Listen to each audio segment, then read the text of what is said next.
gracias, profesor.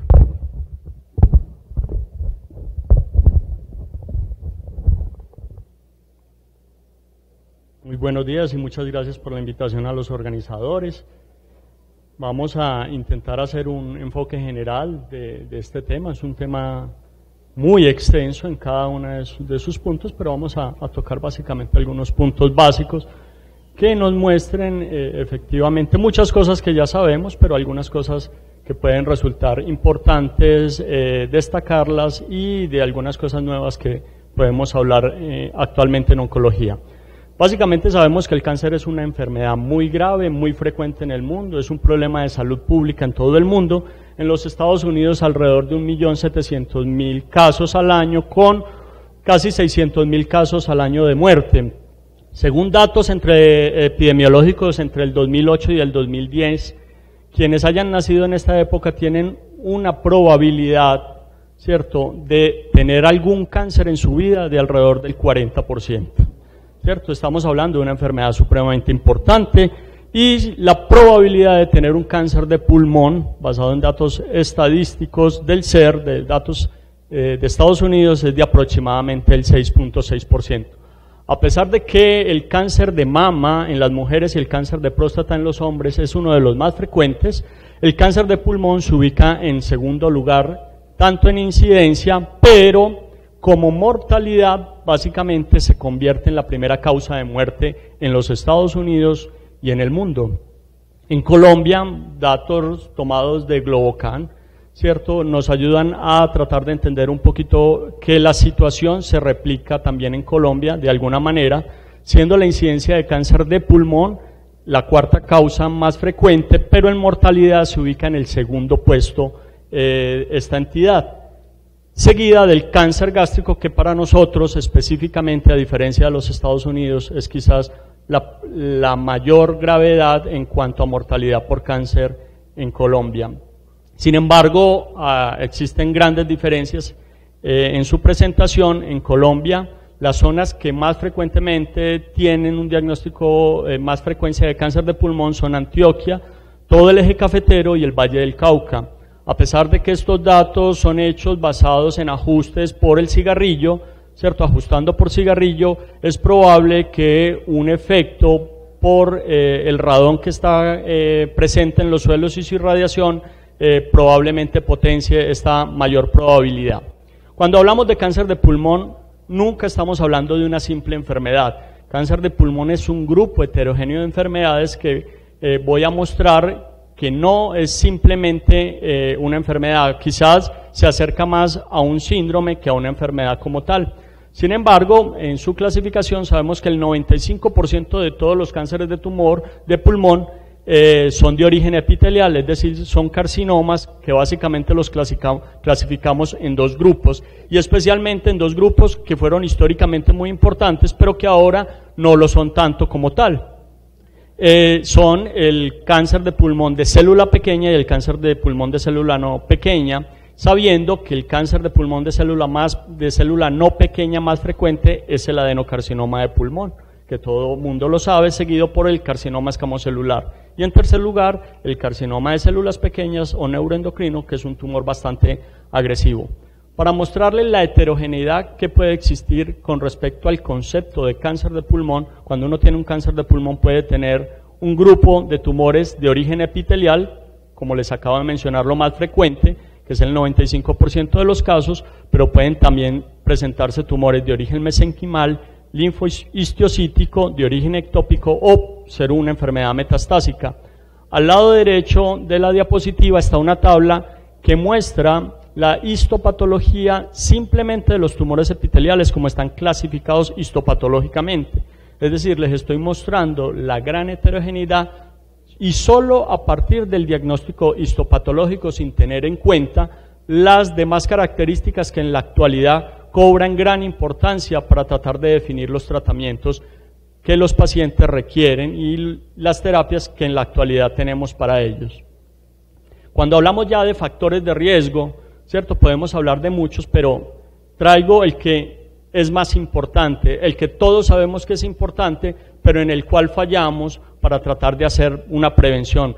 Este es el único factor individual modificable, ¿cierto?, de la enfermedad con el cual podemos impactar favorablemente en los pacientes. Sabemos que el cáncer está muy relacionado al cigarrillo y todo tipo de cáncer se puede relacionar, pero otras enfermedades como las cardiovasculares, ¿cierto?, y el EPOC cobran también muchas muertes en el mundo, adicionalmente al cáncer de pulmón. Se sabe que el cigarrillo explica o es atribuible 1 de cada 10 muertes en el mundo cuando consideramos todas las causas de muerte, ¿cierto? Sabemos que ha matado más personas que todas las guerras que ha vivido la humanidad, ¿sí? Pero aún así es insuficiente los esfuerzos que hacemos, ¿cierto?, tanto como profesionales o como sociedad para tratar de controlar este gran asesino.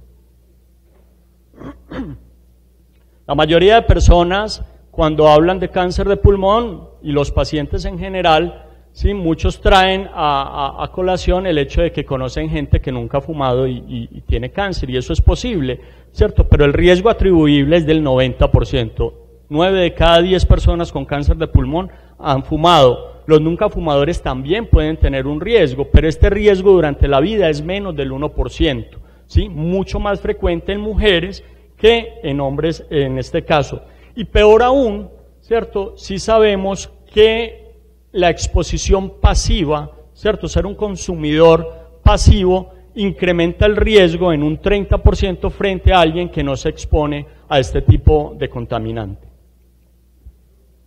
Pasamos entonces a cómo se nos presenta básicamente el cáncer de pulmón. Y hay dos grandes escenarios, ¿cierto?, que los traigo para ejemplificar cómo se nos presentan los pacientes. El primero es el paciente sintomático, ¿cierto? 3/4 partes de los pacientes al diagnóstico tienen al menos un síntoma, que ya los vamos a recordar, que son muy frecuentes para ustedes, pero hay que entender que la mayoría de veces, sí, el paciente que está sintomático, estamos frente a una enfermedad avanzada de la enfermedad. No quiere decir que no haya nada para hacer, ¿cierto?, pero que el gran impacto probablemente estará en el escenario asintomático de los pacientes. Tenemos una gráfica donde nos muestra la frecuencia de diagnóstico tanto localizado, regionales, es decir, aquellos que ya comprometieron los ganglios regionales a ese órgano blanco, y la enfermedad a distancia, que es la que conocemos como enfermedad metastásica. Para el cáncer de mama, la mayoría de casos se diagnostican en una enfermedad localizada, de ahí que podamos modificar bastante el curso natural de la enfermedad, mientras que para el cáncer de pulmón la gran mayoría de pacientes, más del 50%, van a ser diagnosticados cuando tienen una enfermedad avanzada, y de ahí la gran mortalidad que resulta para este grupo de pacientes. Cuando agrupamos la sintomatología del cáncer de pulmón, la podemos hacer en 3 grandes grupos. Los síntomas intratorácicos que todos conocemos, el más frecuente la tos, el que más esperamos que se presente, que es la hemoptisis, realmente no es tan frecuente como deberíamos esperarla. No podemos descartar la probabilidad de que un paciente tenga un cáncer de pulmón, dado que no ha manifestado la hemoptisis, pero también se presenta con alguna frecuencia importante, disnea, dolor torácico, disfonía. Hay una presentación bastante especial para el grupo de pacientes de cáncer de pulmón, que es el síndrome de vena cava superior, ¿cierto?, que el paciente tiene una obstrucción a nivel de la vena cava superior, consecuencia del crecimiento de la masa pulmonar o de la masa ganglionar, ¿cierto?, para los pacientes, lo cual genera, ¿sí?, el conocido edema en esclavina, la circulación colateral para los pacientes, y en este caso no quiere decir que el paciente ya está en una enfermedad metastásica. Es un estadio que en este momento pudiera ser un estadio 3 de la enfermedad, e incluso con una intención curativa. Y el síndrome del Pancoas, que también es muy frecuente cuando la localización del cáncer de pulmón es en el vértice superior. Otros síntomas extratorácicos estarían explicados por la frecuencia de metástasis hacia los órganos más frecuentemente comprometidos, ¿sí? Dentro de los más frecuentes están hígado y suprarrenal. Sin embargo, estos van a pasar generalmente inadvertidos, son muy asintomáticos, a diferencia del compromiso óseo, que es más frecuente en los tumores neuroendocrinos o de células pequeñas, que son muy agresivos, que de los tumores de células no pequeñas como el adenocarcinoma. Adicionalmente, generalmente se presenta más como una metástasis lítica que como una metástasis blástica. Esto tiene importancia a la hora de estudiar al paciente, dado que la gammagrafía que detecta lesiones blásticas puede ser insuficiente para establecer que existe una metástasis en este grupo de pacientes. Otro órgano que muchas veces compromete al paciente y que incluso pudiera ser la presentación del cáncer de pulmón es el cerebro. De hecho, un paciente que llegue con sintomatología neurológica e imágenes que sugieran que tiene una enfermedad metastásica, el primer órgano a evaluar es el pulmón con un TAC de tórax. Y otros síndromes que se pueden presentar, que son paraneoplásicos, son los que describo en la diapositiva, que son múltiples, e incluso algunos de ellos, especialmente los síndromes neurológicos, se pueden presentar hasta 2 años antes de uno tener la evidencia en un paciente de tener la enfermedad. Pero el segundo escenario realmente importante en la atención primaria de los pacientes es este, aunque no es tan frecuente, es donde mayor impacto podemos tener los que tenemos algún tipo de participación en la atención primaria del paciente, que es un hallazgo básicamente incidental que se llama nódulo pulmonar solitario. Este tiene una definición muy clara, que es una lesión que tiene que ser menor o igual a 3 centímetros. Si no cumple este criterio y está por encima, no se considera un nódulo pulmonar, sino que se considera una masa y el enfoque es completamente diferente, pero menor o igual a 3 centímetros es un nódulo pulmonar rodeado de parénquima sano, que además no se asocia a derrame pleural, adenopatía ni a telectasia. El foco clave en un nódulo pulmonar solitario, que es un hallazgo incidental al que normalmente pueden llegar ustedes a diagnosticar, es que hay que establecer si es maligno. Ese es el verdadero reto, ¿cierto? No lo contrario, eso normalmente debe ser benigno, no, es todo lo contrario, porque cuando cumple este criterio de nódulo pulmonar solitario, estamos hablando del estadio 1 de la enfermedad, de un cáncer de pulmón, que es el estadio donde realmente uno podría llegar a cambiar el desenlace para este paciente y haciendo que la probabilidad de supervivencia a 5 años esté por encima del 80%. Hay algunas características específicas que nos deben hablar de si ese nódulo pulmonar puede ser maligno o no. Y las características que se relacionan a malignidad están en relación a los factores de la edad, a mayor edad, mayor probabilidad, pero específicamente el punto crítico es por encima de los 50 años, ¿cierto? El género femenino hay una tendencia mayor al cáncer de pulmón. Dentro de los factores de riesgo, un nódulo pulmonar en un paciente que tiene tabaquismo es el que mayor peso le da al riesgo de malignidad para el paciente. Un antecedente familiar en primer grado también se relaciona.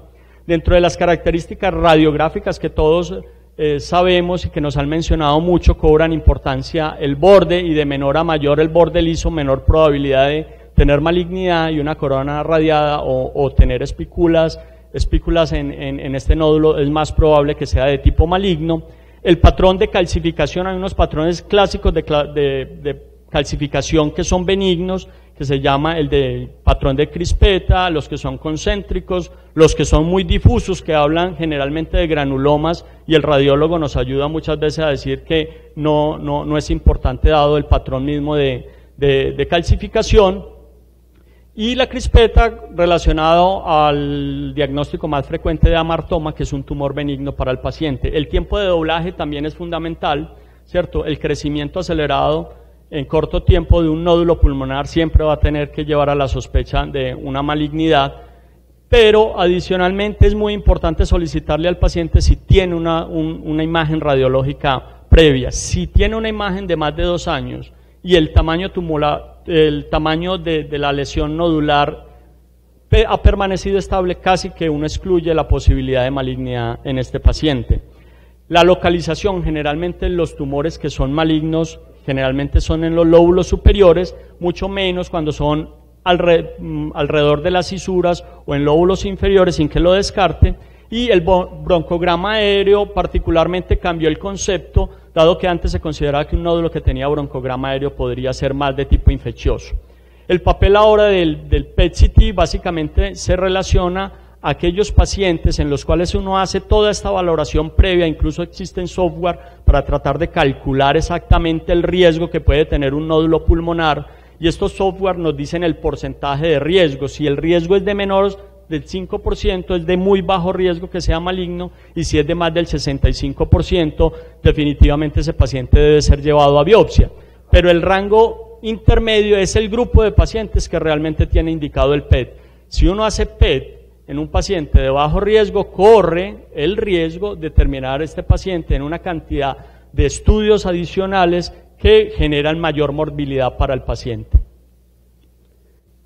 Entonces, en cuanto ahora a la evaluación del paciente, ¿qué hacemos nosotros cuando estamos enfrentados a un paciente con cáncer de pulmón? Lo primero que no se nos puede olvidar es que el diagnóstico de cáncer es un diagnóstico histopatológico. Muchas veces nos llaman a nosotros a decir que no han logrado identificar el tipo de tumor, y uno va y revisa y todo el mundo habla de cáncer y de tumor maligno, y por ningún lado existe una biopsia, ¿cierto? Incluso le dan información al paciente pronóstica de su caso sin tener ni siquiera la certeza diagnóstica, que es el principal punto a evaluar en este grupo de pacientes. Adicionalmente, si estamos sospechando, hacemos una serie de estudios de extensión, lo cual me va a permitir la estadificación adecuada del paciente, que se hace a través del TNM de grado 1 o estadio 1 de la enfermedad hasta un estadio 4, que es el que conocemos como una enfermedad metastásica.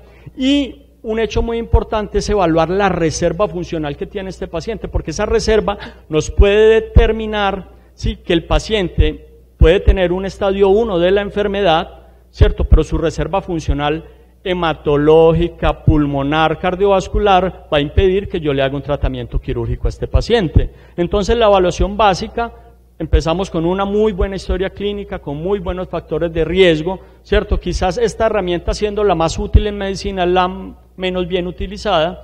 Dentro de ello destaco que hay que mirar la funcionalidad del paciente, que es un determinante a la hora de elegir el manejo de ellos, y la funcionalidad. Hay dos escalas importantes que con las cuales uno lo puede clasificar, que es la escala de Lecoq y la escala del índice de Karnofsky. La pérdida de peso es importante registrarla, porque una pérdida de peso de más del 10% en 6 meses es un factor pronóstico adverso para el paciente. Posteriormente hacemos una evaluación de la reserva funcional hematológica, de la reserva funcional renal y hepática, y el estudio de extensión inicial que se debe hacer si no hay otro tipo de sintomatología asociada es un TAC de tórax, que por convención un TAC de tórax debe ser contrastado y siempre va a ir hasta las suprarrenales. Si no incluye las suprarrenales, no cumplió el verdadero protocolo para estadificar este paciente. La consejería del estilo de vida, uno dice, pero ya para qué le quito el cigarrillo si ya el daño está hecho. Resulta que algunos de los tratamientos que hoy en día aplicamos en este grupo de pacientes, si el paciente continúa con el consumo activo, la respuesta se ha demostrado que puede ser inferior en este grupo de pacientes. Entonces, nunca debería más abandonar, al menos en cáncer de pulmón, esta posibilidad. Las pruebas de función pulmonar para evaluar la reserva generalmente las definimos para aquellos pacientes que tenemos que son candidatos a un procedimiento quirúrgico, y las pruebas cardiovasculares igualmente. ¿Cómo es el abordaje para llegar al diagnóstico de una masa o de un nódulo pulmonar? Generalmente tenemos que implementar una estrategia que vaya desde lo menos invasivo hacia lo más invasivo. Lo menos invasivo es una citología que puede ser citología de esputo, pero si uno tiene un derrame pleural, escoja el líquido pleural. En el líquido pleural se hace lo que convencionalmente hacemos para el estudio, y le agregamos citología y bloque celular, porque en ese bloque celular se convierte casi que en una biopsia sólida para el paciente. Y no solo nos va a ayudar a hacer el diagnóstico en ese líquido, sino que nos puede dar ya la estadificación del paciente. Un paciente que tiene un derrame maligno hoy se considera un estadio 4 de la enfermedad. Todos conocemos la fibrobroncoscopia, pero la fibrobroncoscopia podrá tener limitaciones para el diagnóstico entre más periférico sea la masa. Si la masa es muy periférica, el broncoscopio no va a lograr obtener una buena muestra. Y hoy en día obtener una buena muestra es muy importante, porque no solo la histopatología nos va a ayudar a tratar de elegir el tratamiento. Hoy en día hacemos muchas marcaciones adicionales a esta muestra patológica para poder individualizar la terapia del paciente. Cuando la lesión es muy periférica, vamos a preferir una biopsia Trucut guiada por imágenes para el paciente. Es menos frecuente utilizar medios invasivos como la toracotomía o la toracostomía o la mediastinotomía o la mediastinoscopia, pero en algunos casos será necesario. Entonces, una vez realizamos esto, vamos a tener muy claro, primero, el diagnóstico histopatológico, que nos clasifique ya no solo en cáncer de pulmón de célula pequeña, sino que hay que llevar a un esfuerzo mayor por parte del patólogo a que nos dé la clasificación más exacta con respecto a esto. Hace aproximadamente 6 años, con que nos dijeran que era de célula pequeña, ya sabíamos exactamente qué manejo, porque todos se manejaban como un grupo homogéneo. Hoy en día no es así, hoy tenemos que saber qué tipo de tumor de célula no pequeña hay, que es uno de los más frecuentes. Los estudios de extensión y la reserva funcional me va a dar el estadio de la enfermedad, que es el valor pronóstico más importante en este paciente, y vamos a hablar, de acuerdo a esa información, de si podemos implementar en los pacientes una intención curativa de tratamiento y una intención paliativa, ¿cierto? En lo personal, nosotros no hablamos de curar pacientes, sino de intención curativa, ¿cierto? Y además, el término curación en oncología es un término muy estadístico. Lograr una supervivencia con un tratamiento de un protocolo finito y lograr una supervivencia de más de 5 años para la oncología es un éxito curativo, así en el año 6 reaparezca la enfermedad, ¿cierto? Pero lo básico no es enfrascarnos en esto, sino hablar de intenciones curativas o intenciones paliativas, donde la mayoría de pacientes, como les he mostrado, van a ser de intención curativa. Las herramientas terapéuticas con las cuales nosotros contamos son esas que menciono, la cirugía para aquellos estadios más tempranos de la enfermedad, ¿cierto? Donde la intención lógicamente va a ser curativa para el paciente, y se define desde muy temprano adicionar terapias adyuvantes posteriores a la cirugía para consolidar el tratamiento y disminuir la probabilidad de recaída con radioterapia o terapia sistémica citotóxica llamada quimioterapia. La terapia sistémica, hablo de terapia sistémica y no quimioterapia porque hoy en día no solo es quimioterapia, no es solo terapia citotóxica, es una de las herramientas con las cuales contamos. Ya les voy a mostrar que existen otro tipo de terapias basadas en un conocimiento mayor de la historia natural de este tipo de enfermedades, pero como terapia sistémica hoy podemos hablar no solo de quimioterapia, sino de terapia dirigida o terapia target, que llaman algunos, o terapia blanco, ¿sí? Y también en este momento la inmunoterapia es revolucionaria en el manejo del paciente con cáncer de pulmón. Y adicionalmente entender que un paciente con diagnóstico inicial de cáncer de pulmón, si se implementan medidas de manejo por el grupo de cuidado paliativo, tiene un impacto en la mejoría de la supervivencia global del paciente. Por lo tanto, una vez se hace el diagnóstico, el paciente no solo debe ir al cirujano de tórax o oncólogo, sino al manejo por el grupo de cuidado paliativos, así su escenario no sea paliativo. Lo que les hablo de nuevas terapias están basadas en esto. Para nosotros ya no es suficiente un cáncer de pulmón de célula pequeña. De hecho, no es suficiente que nos digan que es un adenocarcinoma de pulmón. Hoy en día sabemos que el adenocarcinoma tiene unas alteraciones o unas mutaciones puntuales genéticas que determinan un comportamiento biológico completamente diferente. En este caso, les muestro algunas de las mutaciones, algunas de ellas en investigación, otras ya muy depuradas en cuanto al tratamiento que se debe aplicar tanto para adenocarcinoma de pulmón como para el carcinoma escamocelular y el de célula pequeña también. Vean más o menos la frecuencia. Nosotros en general en este momento estamos mandando a un adenocarcinoma a que nos hagan pruebas de mutaciones del gen EGFR, de mutación del gen de fusión ALK, porque con esos datos iniciales y con otras marcaciones del PDL1 que más adelante les voy a mencionar, podemos definir terapias que son mucho mejor toleradas, que mejoran la calidad de vida del paciente en un estadio avanzado de la enfermedad y que son menos tóxicas, con unos resultados quizás en algunos casos mejores para este subgrupo de pacientes que, aunque pequeño, se puede presentar, ¿cierto? Básicamente, por mencionar el más frecuente de ellos, que es la mutación del EGFR, que tiene muchas mutaciones, como le muestro más adelante en la siguiente filmina. Este receptor se une a un ligando que básicamente activa unas vías intracelulares que le dicen a la célula replíquese, crezca y no entre en apoptosis, ¿cierto? Pero aquellos tumores que tienen una alteración o una mutación en el gen del EGFR no necesitan de ningún ligando o tienen una activación muy sensible a este ligando, llevando a la perpetuación y supervivencia de esta célula maligna a perpetuarse y no responder de la misma manera a los agentes citotóxicos. Esto para ejemplificar la cantidad de mutaciones solo para el gen del EGFR que medimos en los exones 18, 19, 20 y 21. con la frecuencia determinada. Llamativamente es un dato importante, a pesar de que se sabe que en el mundo la frecuencia de mutación está en el rango entre un 15 y un 40%, en Medellín, en Antioquia, vemos que esa mutación es mucho menos frecuente. Eso determina que hoy ya un paciente con un estadio avanzado de la enfermedad no simplemente va a ir a quimioterapia siempre, ¿cierto? Estos pacientes hacemos las mutaciones y miren los algoritmos que ya nos planteamos de acuerdo al tipo de mutación que el paciente tenga. Muchas de ellas son terapias orales, algunas son terapias intravenosas. Pero hoy en día cobra mayor relevancia el hecho de que aprendimos, sí, una cosa que ya sabíamos que el sistema inmunológico era capaz de matar las células tumorales en cáncer. Sin embargo, no entendíamos por qué el sistema no funcionaba. Hoy sí entendemos. Hoy entendemos que algunas veces es que el tumor no se ve muy infiltrado por las células del sistema inmune, pero en los casos en los que sí vemos la infiltración por el sistema inmune, que son unos tipos específicos de tumores, vemos que el sistema inmunológico no era capaz de detener el crecimiento y dañar esta célula a pesar de ser reconocida. Hoy en día se conocen una cantidad de receptores, ¿cierto? Receptores y ligandos de las células tumorales que se unían al linfocito T y lo bloqueaban, no lo dejaban que se activara.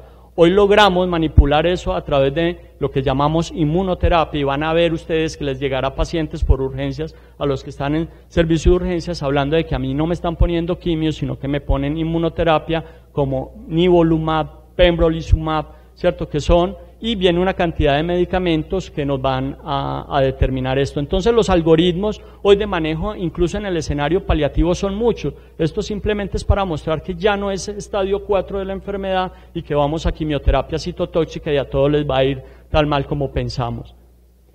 Entonces, como conclusión básica, el cáncer de pulmón es uno de los más importantes del mundo, una enfermedad, ¿cierto?, que cobra muchas vidas, pero que además es un grupo heterogéneo de enfermedades que realmente tenemos que seguir aumentando los esfuerzos para controlar el tabaquismo. Realmente es ahí donde podemos impactar más en la supervivencia de los pacientes, disminuyendo la incidencia del cáncer de pulmón, sabiendo que un nódulo pulmonar solitario no se puede despreciar en la atención primaria, que esa es la verdadera probabilidad de que un paciente obtenga realmente una medida curativa para su enfermedad, y que tenemos muchos avances para aquellos pacientes que están avanzados en su enfermedad, que no necesariamente son quimioterapia. Muchas gracias.